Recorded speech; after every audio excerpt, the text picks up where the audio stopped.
ahead, please join me in the pledge. Pledge allegiance to the flag of the United States of America and to the republic for which it stands, one nation, under God, indivisible, with liberty and justice for all. So as I was saying, this is really meant to be a workshop. This is the first step of our budget process. And look, putting together a budget first isn't easy. Second of all, it's a process, not an event. So that process will be, we're going to have this discussion today. We'll come up with a preliminary budget that will be presented in the November meeting. It'll be actually, I would like to do, like I did last year, a meeting with the public so everybody can ask questions once we get into the budget, so that you can sit and go over it and ask questions in detail when you actually get to see numbers and things on paper. And then we have to post that budget with the numbers for 20 days. And then we have to vote on it. We'll likely vote on it in our mid-December meeting, right before the supervisor meeting. Technically, we do have until the 31st of December, but we don't want to be up against that deadline. We always like to have it done in December. We're going to leave public comment to the end. That way, any questions we have on what we go over, we can ask them then. Okay, so I put together budget items for discussion to review with you. And one of the first things I wanted to go over was our property taxes, and basically what we get and how it's distributed. So our taxes go into our general fund. Real estate taxes for 2025 from property taxes that we receive from everybody that has property were $291,000. As you can see, our budget is around $2 million. That's a very small portion of what we receive. A lot of what we receive, our earned income tax is the largest portion, the largest tax we receive. Those are people that work and pay taxes. They pay 1% of their taxes. And also businesses in the municipality that they pay a tax as well. So I had budgeted for 25, 580, but we actually received 850. Yeah, it was around $850,000 in earned income, which is by far the largest tax revenue that we receive. Your fire hydrant tax, if you pay one, and your fire tax go directly to those organizations. The fire tax goes to the American because they maintain the fire hydrants, and the fire tax goes directly to the fire district. So that is the revenue we receive, and the tax revenue is a small portion. I know it's the thing that people worry the most about. Your biggest tax expense, of course, is the school district. But just to give you, there's that constant worry about us raising taxes. It's been quite a few years since taxes have been raised. The township works to preserve that number by getting revenue from other sources. And we'll go over a little bit of that. So I mentioned earned income. It was actually considerably more than we even anticipated, a couple $100,000 more. And the local share tax, that's not a large portion. About $40,000 is what we receive for local share tax. Foreign fire tax is your auxiliary fire tax. It's paid by the state, and it goes directly to the auxiliary. I don't know how many. I can't remember exactly the name of the fund, but that's what that goes to. So even though we're receiving that money, it's not ours. We receive it. It's in and out. So there's quite a few of those. So they just come in, they go out. We receive aid from pension.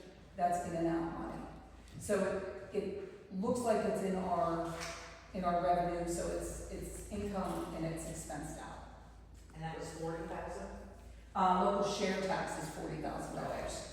The aid for our for pensions is typically in the, right around $78,000 to $80,000. And that's determined, we do a municipal mandatory obligation, and the state helps us out with that. It's funds that we receive toward our police department and for our road too. Police department is the primary one. So another big income item for us is also our fees. So we get a cable franchise fee, it's about $48,000, and Seneca Landfill pays us about $182,000 per year. Those are two bigger income items. We also get royalties from natural gas, but not very much. And we do earn some money from contractor police protection, hearing fees, PERDA, which isn't very much. But for the most part, the biggest thing are those fees from those services we have. And we will, again, I'll provide a rundown of this with the budget. I'll give you a good message when we actually do the budget.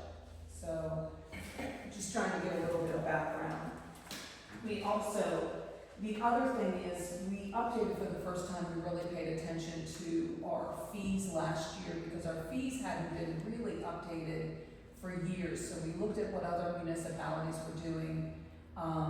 The junkyard fee hadn't been raised since 1963.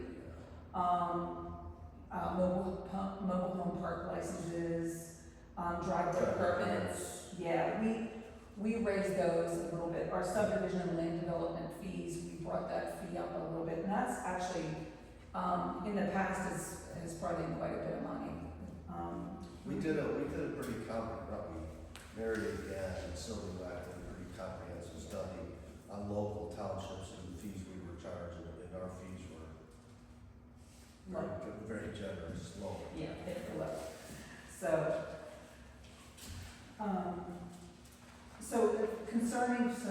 for supervisors, on this page, your third page, I guess it is, you'll see the taxes and the revenues. We have it backwards on here. It's the expenses before the revenues.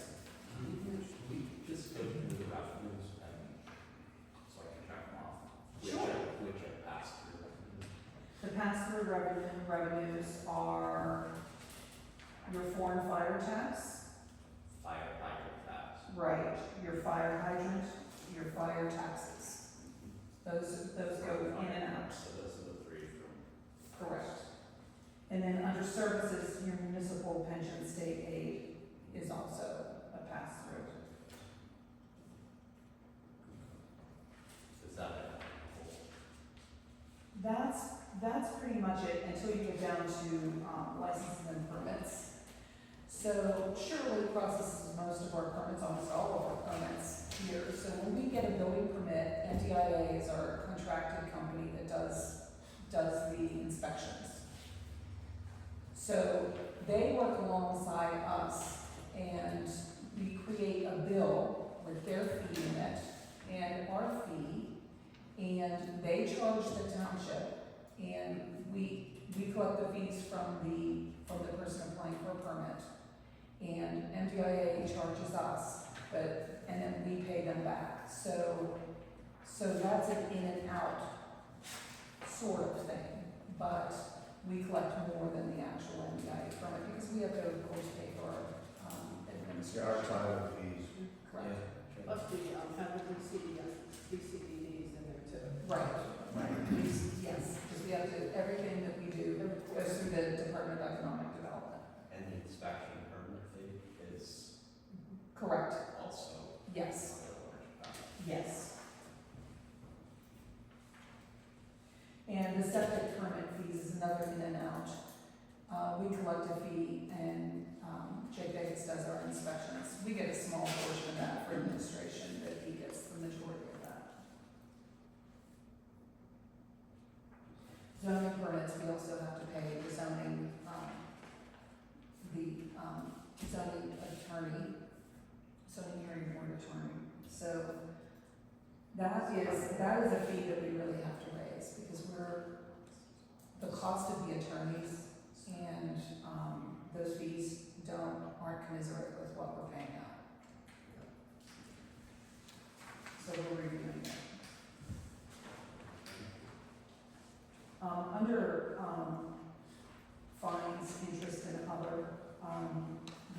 that interest earnings, we're very careful to try to keep our reserves, in high bearing accounts. So we've done pretty well in interest earnings. We did something about 2 years ago with Pliget Mhm. to increase that yield. Yes. And hopefully we can, continue to put money into Pliget. I don't see why we can't. We've done pretty well. We are very conservative. All right, miscellaneous revenue, it is, money from sources that don't have a regular GL code. And we've been working to improve this, making sure that there's nothing that doesn't have an actual GL Yeah, code. I would suggest we assign zero codes just to be more.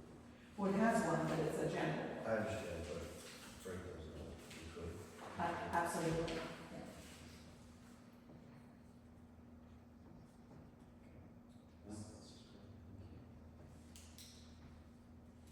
Okay, do you want to, do you have any other questions about I don't. revenue? All right, general fund expenses. One of the things that has been, a thorn in my side is the solicitor and professional fees. Professional fees for engineering haven't been bad, but our solicitor fees have been high. Litigation, right to knows, it's just a constant. Once something goes to the Office of Open Records, we have to go to our attorney. So that's something that I really hope we can get done this year. Under, expenditures. So it's on page, GL code 404.310. Under operations.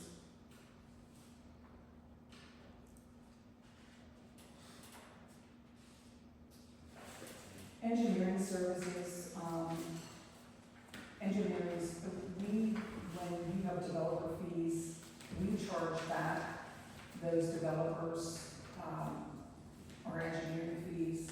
So the engineering fees are it's another in and out, so that doesn't directly reflect it, what our engineering costs are. Unfortunately for us, Tom doesn't bump our own work too.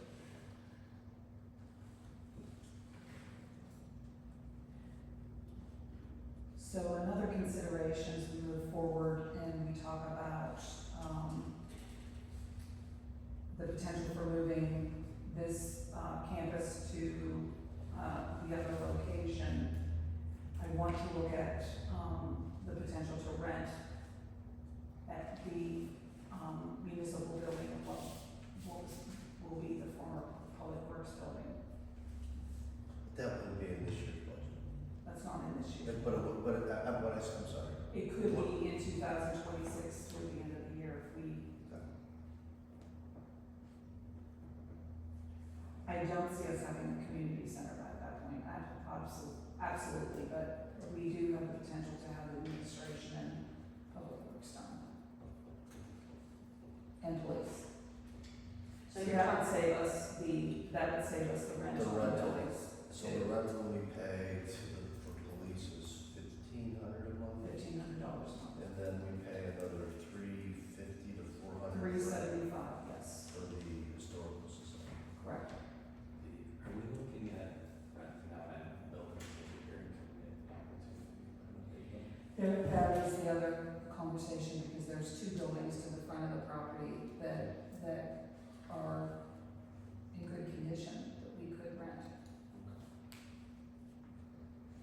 So I opened that conversation with the insurance company too, to see where we would be with that, but that would be that would go a long way in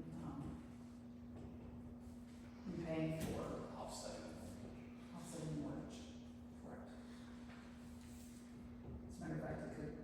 more than pay the mortgage.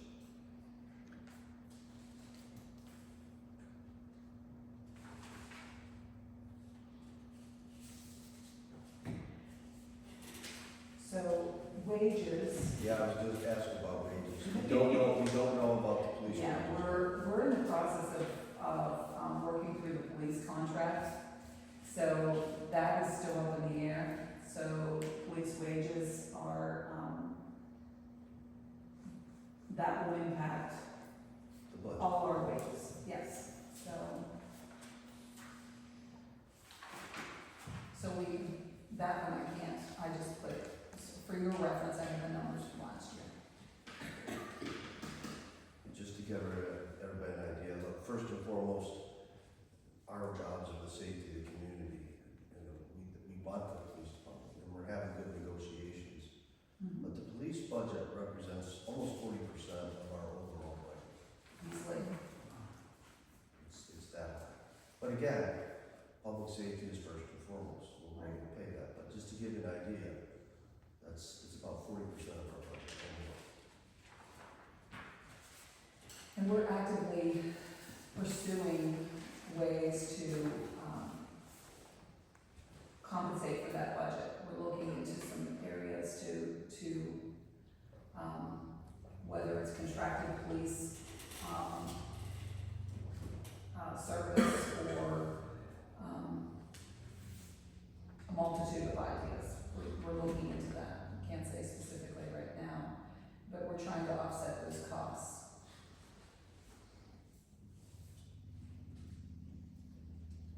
So, as you can see on the sheet, health insurance is a 12% increase from last year. And That's a big number. that's a huge number. I mean, we all live it in our lives. Healthcare is out of control. Yeah, it is. Cost. It is. And it's something we can't control. And we have gone to, I guess, out for bids to various healthcare suppliers. It's a big cost. We use the Municipal Employees Insurance Trust, and they carry most of the municipalities in the area. And because they have so many clients, they have better rates than anyone else, but there's just no controlling it this year.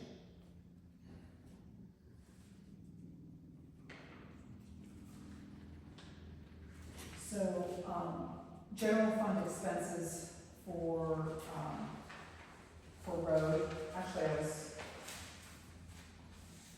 I wanted to pull you guys, if you don't mind, to this sheet, which is the road sheet. Ed worked on, our upcoming projects and what he'd like to do next year. So we're extending these projects out. We're going to build out the capital improvement plan for the next 5 years to look into how much money we can acquire, because as many of you know, a lot of our roads here were clay with a little bit of gravel on them and some tar and chip put on them. We have little if no roads. Bellis Road and Woody Wilson are really the only truly paved roads. Southview was paved, but it's already in bad condition. So, and Arden Woods, all of Arden Plan they are paved roads. We're just taking those, we've just started taking those over, so we're receiving liquid fuels. We'll be receiving liquid fuels in 2026. So our liquid fuels will be adjusted for that. We had Corey come in from PennDOT to review the roads and to make a determination, so he can send it back to PennDOT. But we have these roads: Albert, Churchill, Little Yellow Creek, Schmidt, and I think it's just that. yes, those roads.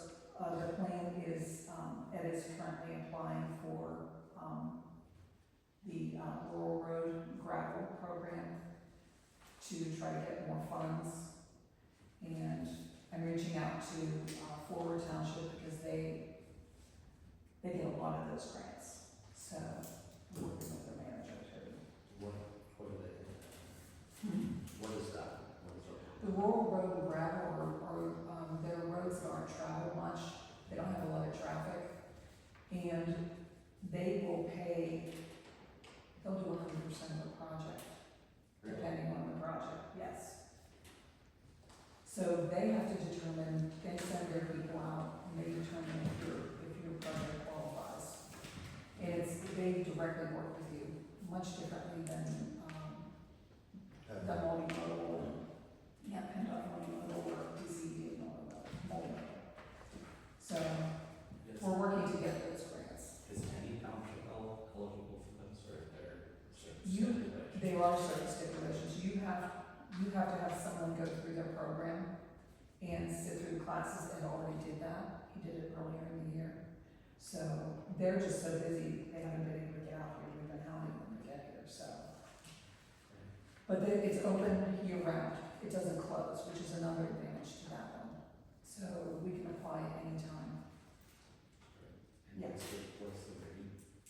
The green are roads that we have on planning for next year. And make them very dark green, or that we just completed. So Bellis and Woody Wilson were just completed. Our plan is to do Dogwood, Huffnagle, and did he didn't highlight Scott Ridge? Yes, he did. Okay, good. There we go. And Scott Ridge Road. Those we applied for a large grant, but that will eat up a lot of our liquid fuels fund next year because Yeah. we have a large out of pocket for that. But those roads are essential. They're in really, really poor condition. There's a lot of roads that are in really poor condition, and we're working at that. Little Creek is another one that, it's highly traveled, and, that and Whitestown are, we'd like to get those on the plan, but they're going to be really, really expensive to do too. So do you have any questions about roads? No, I'll just make this comment, I think we're trying to be more strategic and think out 3 to 5 years Yes. versus being reactive. Yes, absolutely. Yeah, for sure. That being said, do we have, or is it unreasonable? Because we put together a 5-year capital improvement plan, and we also put together just with the limited information, that we have a 5-year general budget. Just big numbers, is that, can we That's almost possibly grasp and It's almost impossible to do because, so Shirley and I can attest to this, a year ago, we had all the building enlargements, so you were getting the permit fees, you were getting the impact fees, and that really expanded the budget, and then this year, we've stopped? we're like deck permits, but not yearly, what we did. So you can't, it's coming, But one of the focuses that, I think we need to do is we need to really focus on planning, that's a planning commission. But for the budget, Nearly impossible it's just, with so much yeah. change. And that's the other thing I think a lot of people don't understand. A budget is a guess. We can predict that we're going to have 100 homes built, or, 10 homes built, but we have no clue. We have no control over that, so we can't. Just like we can't guess the wages and folks who are going to move into Hardwoods or Scenic Ridge, and No. that's the positive surprise from the revenue return. Right. It's very just, hard. it's impossible. So that's the biggest part of budgeting. And then of course you always have an unexpected expense or something that comes up that can throw your budget into a tailspin. So you have to, you're constantly adjusting